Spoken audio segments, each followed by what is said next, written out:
there are a few things I want to let you know. But first, let me grab a cup of coffee.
It seems like half of my subscribers are not getting my videos.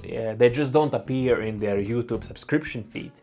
So to fix that, click on a bell next to the subscribe button and check send me all notifications for this channel.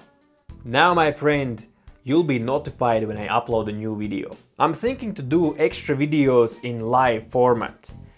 Now I'm not gonna do it every week, but occasionally I could do a live build, live project. So I would like to hear your feedback. Would you be interested in something like that?